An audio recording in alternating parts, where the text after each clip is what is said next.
Good morning friends. आज हम transmission and distribution of electrical power के chapter 1 introduction to power system and economic consideration के बारे में बात करते हैं।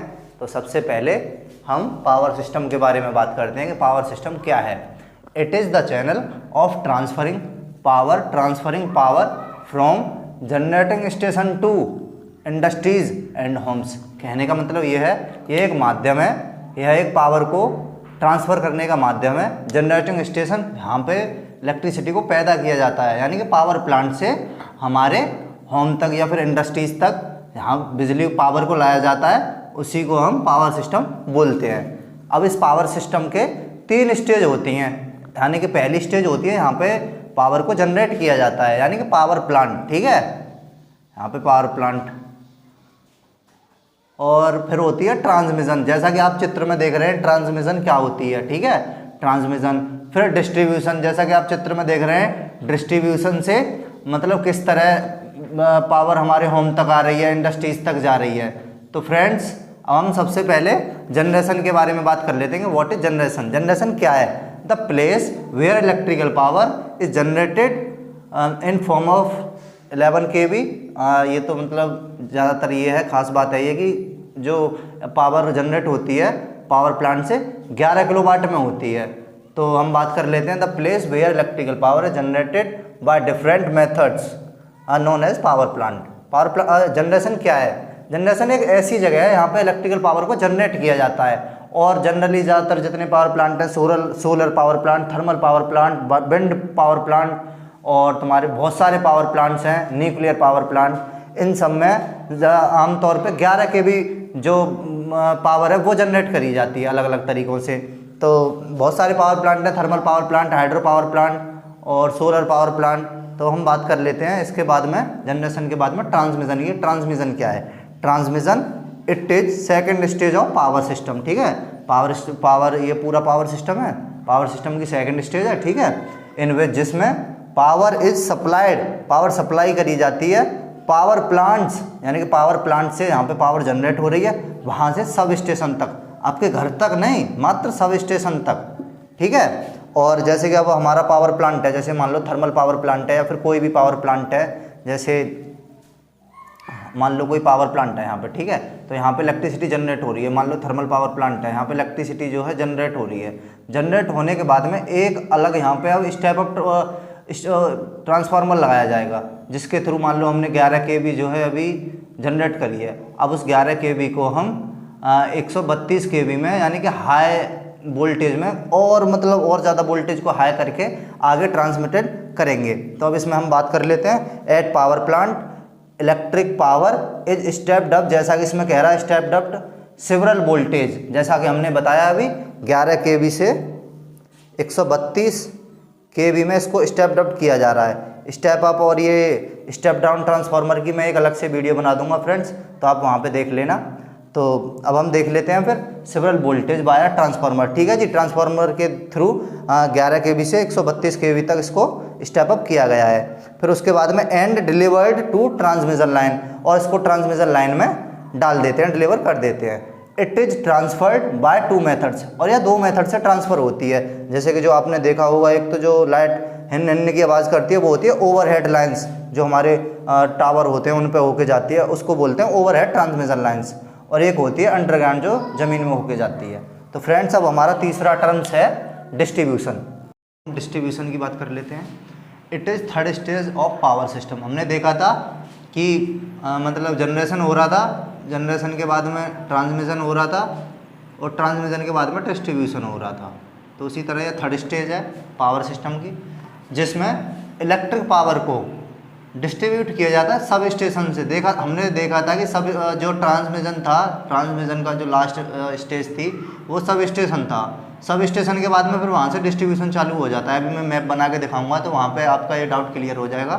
तो यहाँ से मतलब सब स्टेशन से हमारे घर तक, जैसे कि अभी मैं बताऊँ, जैसे कि मेरे आसपास में पड़ता है एक गभाना पड़ता है, तो गभाना पे सब स्टेशन है, वहाँ से फिर हमारे घर तक लाइट आती है। तो इसी तरह जैसे कोई भी सब स्टेशन है, आपके आसपास सब स्टेशन होगा, तो वहाँ से आपके घर तक आ रही है, ये डिस्ट्रीब्यूशन होता है। यानी कि सब स्टेशन से आपके घर तक जो सप्लाई आ रही है, इतनी जो रिएक्शन है, इतनी जो क्रिया है, यही डिस्ट्रीब्यूशन के अंदर आती है। तो अब इसके बारे में बात कर लेते हैं, इसकी और क्रिया के बारे में। The power at substation, substation पे 33 kV और 66 kV के फॉर्म में इलेक्ट्रिसिटी होती है। तो वहाँ से फिर इसको स्टेप डाउन किया जाता है, एक ट्रांसफार्मर के द्वारा स्टेप डाउन किया जाता है, सॉरी स्टेप डाउन, जैसे 33 और 66 kV है, दोनों हो सकती हैं, इसको डाउन किया जाता है 11 kV में। अब फिर 11 kV को डायरेक्ट सप्लाई करी जाती है, जैसे इंडस्ट्रीज के लिए अगर हम डायरेक्ट भेज रहे हैं तो 11 kV जाएगी, अगर हम होम के लिए ला रहे हैं तो फिर 11 kV से 440 वोल्ट्स में आ जाएगी। तो ये जो है हमारा डिस्ट्रीब्यूशन का हिस्सा होता है। डिस्ट्रीब्यूशन हो गए यहाँ तक। अब हम इसके मैप के बारे में बात कर लेते हैं, पूरे पावर सिस्टम के। जैसा कि फ्रेंड्स हमने बताया था, हम डायग्राम बनाते हैं। डायग्राम हमने बनाया, ये पावर प्लांट है, यहाँ पे 11 kV AC जनरेट हो रही है। उसके बाद में फिर हमने यहाँ पे देखा कि 11 kV को, यहाँ तक तो जनरेशन हो गया, जनरेशन हो रहा है 11 kV का। 11 kV को फिर हमने स्टेप अप ट्रांसफार्मर की मदद से 132 kV में बना दिया, ठीक है। अब यहाँ तक जनरेशन हो गया जी, ये है जनरेशन। ये यहाँ से 132 kV को फिर दोबारा से मतलब हमने स्टेप डाउन किया 66 kV में, 66 kV या फिर 33 kV में। तो अब यहाँ पे स्टेप डाउन हो गया। अब यहाँ से यहाँ तक तो जनरेशन हो ही गया, यहाँ तक है जनरेशन। जनरेशन के बाद में अब आ जाता है ट्रांसमिशन, यहाँ से लेके पूरा यहाँ तक ये पूरा ट्रांसमिशन है, ठीक है। और यहाँ से लेके पूरा यहाँ तक डिस्ट्रीब्यूशन है। तो पूरा जो है जनरेशन तो हो ही गया। यहाँ पे 11 kV को 132 kV में स्टेप अप किया जा रहा है एक ट्रांसफार्मर की हेल्प से। तो ये होता है पूरा जनरेशन, ठीक है। अब 132 kV को स्टेप डाउन किया गया 66 kV और 33 kV में। अब ये सारी चीज़ें एक दूसरे से लिंक हैं। अब आप ये बोलोगे कि 132 kV को पहले स्टेप अप ही क्यों किया था, मान लो यहाँ पे 11 था, 11 से आप ये बोलोगे कि 132 kV में ही क्यों किया, डायरेक्ट ही ले जाना चाहिए था। तो मैं आपको ये बताऊंगा, ये सब इकोनॉमिक कंसिडरेशन है ना, आर्थिक रूप से देखा जाता है। इसमें वायर का सिस्टम अलग हो जाता है, फिर इसलिए कंडक्टर का सिस्टम अलग हो जाता है। इसलिए ये सारी चीज़ें एक दूसरे से लिंक हैं। आगे आप पढ़ोगे तब आपके सारे डाउट्स एक के बाद एक क्लियर होते जाएंगे। तो हमने यहाँ पे स्टेप डाउन किया 132 kV को 66 kV में स्टेप डाउन हो गया। अब देख रहे हैं हम यहाँ तक हमें 33 kV पावर है हमारे पास, ठीक है। तो अब ये हमारा प्राइमरी ट्रांसमिशन में बात चल रही है। जैसा कि हमने डेफिनेशन में पढ़ा था, 132 kV होने के बाद में इसको हम फिर ट्रांसमिशन में डिलीवर कर देते हैं। तो हमने यहाँ पे डिलीवर कर दिया। अब यहाँ पे हमारी जो है 132 kV मतलब स्टेप डाउन हो गई। अब 33 kV से जो है लगातार फ्लो हो रही है। यहाँ पे 33 kV को फिर हमने स्टेप डाउन कर दिया 11 kV में, ठीक है। अब ये भी यहाँ तक जो 33 kV थी ये प्राइमरी ट्रांसमिशन था, ठीक है। हालांकि ये पूरा ही ट्रांसमिशन का हिस्सा है, लेकिन इसको 2 पार्ट्स में बना दिया गया है, पहला प्राइमरी और दूसरा सेकेंडरी। अब यहाँ तक हमारा 33 kV आ रहा है प्राइमरी ट्रांसमिशन ख़त्म होने के बाद में। 33 kV के बाद में फिर हम इसको 11 kV में बना देते हैं। तो 11 kV में बनाने के बाद में अब हम इसको ट्रांसमिशन में ही छोड़ देते हैं। ट्रांसमिशन में हमने क्या किया था, 132 से उठाया था और 11 में लाके छोड़ दिया है। यह है ट्रांसमिशन का हिस्सा।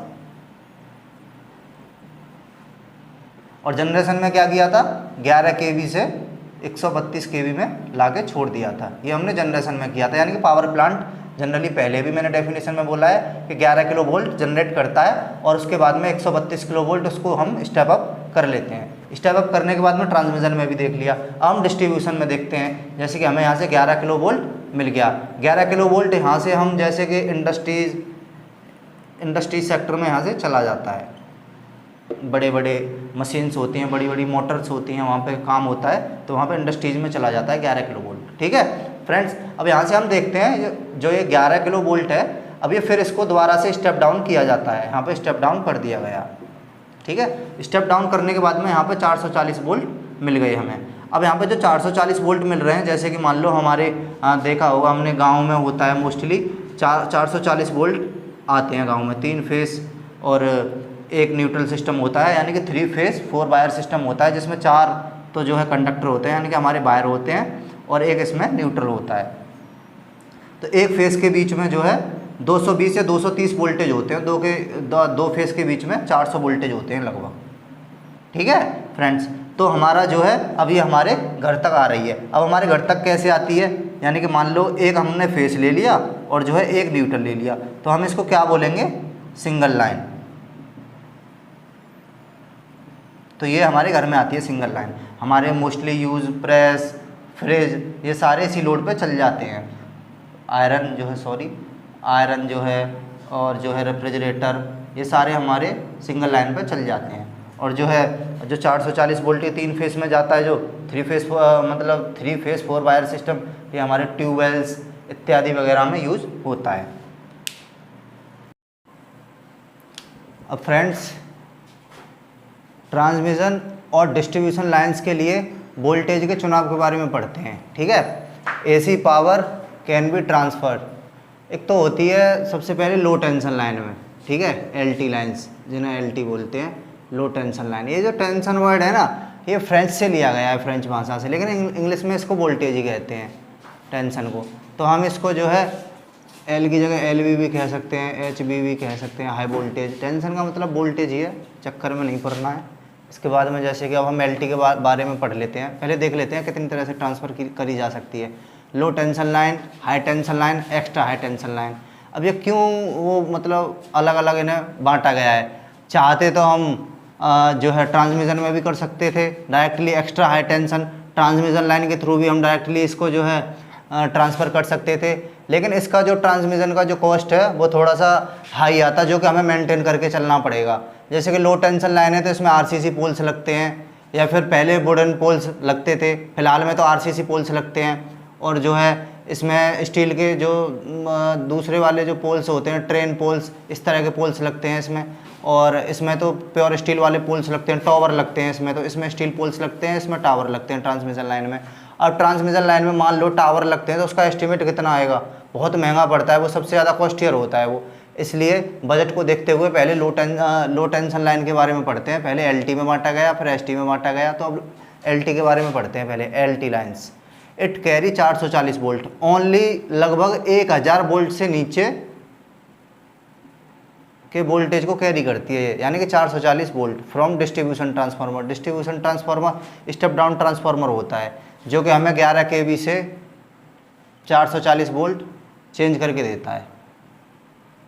ये जो है डिस्ट्रीब्यूशन ट्रांसफार्मर का काम होता है, और फिर ये पावर जो है हमारे घर के लिए आती है, ठीक।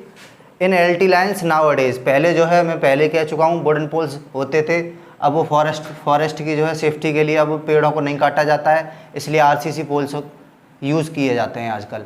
ईच पोल्स डिस्टेंस, जैसे कि एक पोल यहाँ है मान लो, और जो है एक पोल यहाँ है, तो इनके जो बीच का डिस्टेंस होता है ये 100 मीटर होता है। मोस्टली गाँवों में देखा जाता है ये 100 मीटर दूरी पे होते हैं ये पोल एक दूसरे से। अब फ्रेंड्स, हम एसटी लाइन्स के बारे में बात कर लेते हैं।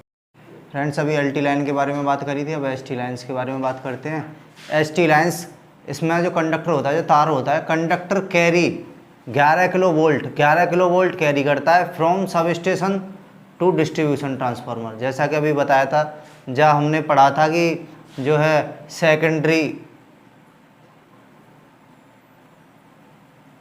प्राइमरी डिस्ट्रीब्यूशन में पढ़ा था हमने। प्राइमरी डिस्ट्रीब्यूशन में हमने क्या पढ़ा था, प्राइमरी डिस्ट्रीब्यूशन में पढ़ा था कि सब स्टेशन से डिस्ट्रीब्यूशन ट्रांसफार्मर तक जो है पावर आ रही थी, यानी कि हमने सब स्टेशन में मान लो 33 kV है या फिर 66 kV है, उसको हम 11 kV करके ला रहे थे डिस्ट्रीब्यूशन ट्रांसफार्मर तक, ये आ रही थी सब स्टेशन से डिस्ट्रीब्यूशन ट्रांसफार्मर तक। तो ये चीज़ जो है एसटी लाइन्स में आती है, हाई टेंशन लाइन्स में, हाई वोल्टेज लाइन्स में। In high tension lines pin and disc type insulator used, ये मैं आपको चित्र बना के दिखाऊंगा। चित्र में जैसा कि आप चित्र में देख रहे हैं, pin and disc type insulator, और it is founded near roads, ये रोड्स के करीब आपको देखने को मिल जाएंगी, जिसमें RCC poles and rolled poles, जो गोल गोल पोल्स होते हैं, ट्यूब टाइप पोल्स होते हैं, वो इसमें यूज्ड होते हैं, are used in ST lines. अब हम बात कर लेते हैं ट्रांसमिशन लाइन्स की। इन जो है इन्हें एक्स्ट्रा हाई टेंशन लाइन भी बोलते हैं, या बोलते हैं extra high voltage line. In this line conductors carry 33 kilovolt, 66 kilovolt, 200 kilovolt, 220 kilovolt from generating station to. Generating station पे हमने देखा था कि मतलब जो है 11 किलो वोल्ट बन रही थी, वहाँ पे हमने देखा था कि 11 किलो वोल्ट जनरेट हो रही थी जनरेटिंग स्टेशन पे। जनरेटिंग स्टेशन क्या है? पावर प्लांट है। पावर प्लांट पे 11 केवी बन रही थी। फिर वहाँ से एक और स्टेशन होता है, रिसीविंग स्टेशन मान सकते हो आप, यहाँ पे आप लिख सकते हो रिसीविंग स्टेशन। रिसीविंग स्टेशन पे हमने स्टेप अप करके जो है 132 केवी बनाई थी। अब वो 132 केवी जो है सब स्टेशन तक जा रही है। सब स्टेशन तक पड़ा था ना अभी, 66 और जो है 33 केवी आ रही है, तो वहाँ तक जो है 132 केवी स्टेप डाउन होके सब स्टेशन तक जो है 133 33 या फिर 66 केवी में आती है। फिर in this line street poles and steel tower use होते हैं इस लाइन में, और जो है strain and suspension type insulator use होते हैं जो कि काफ़ी कॉस्टियर होते हैं। जो है स्टील पोल्स काफ़ी महंगे होते हैं, स्टील टावर होते हैं ये काफ़ी महंगे होते हैं, strain and suspension type insulator काफ़ी महंगे होते हैं, और इसका वैसे भी बहुत इकोनॉमिकली होती है ये। जैसे कि अब हमने देखा था एलटी लाइन्स देखी थी, एलटी लाइन्स जो है सस्ती होती है, उसमें आरसीसी पोल्स लगा दिए या फिर बोर्डन पोल्स लगा दिए, बहुत सस्ते पड़ जाते हैं, उसके इंसुलेटर भी बहुत सस्ते पड़ जाते हैं, तो मतलब सस्ता पड़ जाता है एलटी लाइन्स। फिर अब हम एचटी लाइन्स के बारे में बात कर लेते हैं, ये थोड़ा सा उससे महंगा होता है, और सबसे महंगा होता है ट्रांसमिशन लाइन। इसलिए हम जो है अपने सब स्टेशन तक या फिर जो है डिस्ट्रीब्यूशन ट्रांसफार्मर तक सब जो है ट्रांसमिशन लाइन का यूज़ नहीं करते हैं, क्योंकि ये महंगी पड़ती है, और इनका जो है एक क्राइटेरिया होता है, मैं अभी उसको आगे लिख दूंगा, एक टेबल बना के लिख दूंगा कि जो है मतलब 100 वोल्ट तक या फिर 1000 वोल्ट तक हम कितने मीटर लाइन में मतलब कैसे पोल्स लगाएंगे, या फिर कितने वोल्ट मतलब वोल्टेज के हिसाब से डिस्टेंस में जो है पोल्स लगाए जाते हैं, ये मैं आगे भी लिस्ट में लिख दूंगा।